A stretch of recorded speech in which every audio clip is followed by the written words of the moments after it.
Intel कंपनीने 24,000 कर्मचाऱ्यांना कमी करण्याचा सीईओ ली बूटॅन यांचा निर्णय।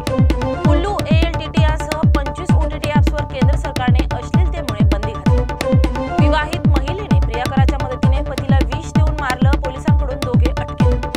फक्त ज्यूसवर डाएट करणाऱ्या युवकाचा मृत्यू, यूट्यूबचा घातकी प्रभाव। नेप्ती मार्केटमधील कांदा व्यापाऱ्याची 26 लाखांची फसवणूक, 5 आरोपींविरोधात गुन्हा।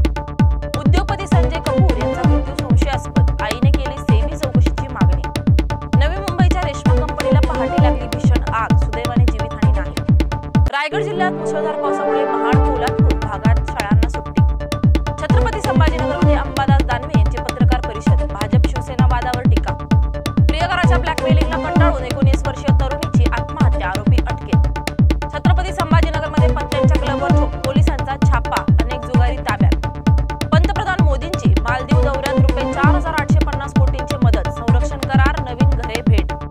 कारगिल विजय दिवस निमित्त संरक्षण मंत्र्यांसह सैन्य दलांचे वीर जवानांना अभिवादन। थायलंड कंबोडिया संघर्ष तिसऱ्या दिवशीही सुरू, 33 मृत, भारताची नागरिकांना सूचना।